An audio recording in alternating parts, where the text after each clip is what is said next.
तो आज हम लोग गांधी जी के बारे में पढ़ेंगे। महात्मा गांधी ये आज़ादी के नायक थे। इसका पूरा नाम मोहनदास करमचंद गांधी था। ये गुजरात के रहने वाले थे। इसका जन्म गुजरात के पोरबंदर नामक स्थान पे हुआ था। इसके पिता करमचंद गांधी थे, जो कि एक दीवान थे काठियावाड़ के, और इसकी माता पुतलीबाई थी। महात्मा गांधी का जन्म 2 अक्टूबर 1869 को हुआ था। इसकी पढ़ाई इंग्लैंड में हुई थी। इसने वकालत की पढ़ाई की थी। जब इसने इंग्लैंड से वकालत की पढ़ाई करने के बाद वो भारत आए, तो वहाँ पे उसको एक केस मिला दादा अब्दुल्ला झावेरी का, जो कि डरबन में वो एक व्यापारी थे दक्षिण अफ्रीका में। वो एक मेमन मुसलमान थे। तो उसने गांधी जी को कांटेक्ट किया। उसने अपने केस के सिलसिले में गांधी जी को दक्षिण अफ्रीका बुलाया। वो गांधी जी को जानते थे। वो जानते थे कि महात्मा गांधी जी मतलब वकालत की पढ़ाई करते हैं, मतलब वो पास की है, और उसको गुजराती भी आता था और उसका परिचय भी अच्छा से था। तो 1893 में पहली बार महात्मा गांधी डरबन गए दक्षिण अफ्रीका में।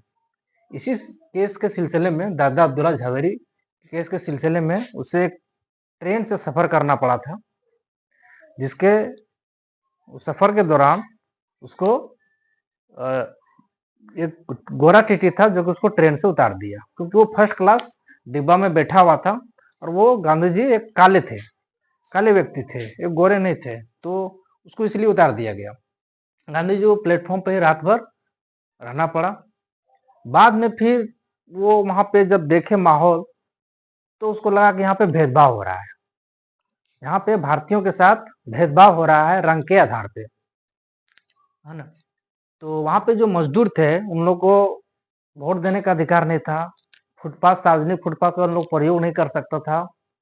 उन लोग को एक गंदे इलाके में रहने के लिए मजबूर किया जाता था, और रात को एक खास टाइम के बाद वो नहीं निकल सकते थे। तो गांधी जी ने जब ये सब देखा, तो उसने निर्णय लिया कि हम यहाँ संघर्ष करेंगे, मजदूरों के लिए संघर्ष करेंगे, उन लोगों को संघर्ष का एक प्रेरणा देंगे। तो जब गांधी जी ने डिसाइड किया कि हम संघर्ष करेंगे, तो गांधी जी का जो संघर्ष था वो 2 चरण में था, 2 तरीका से था। पहला था उदारवादी चरण और दूसरा था सत्याग्रह।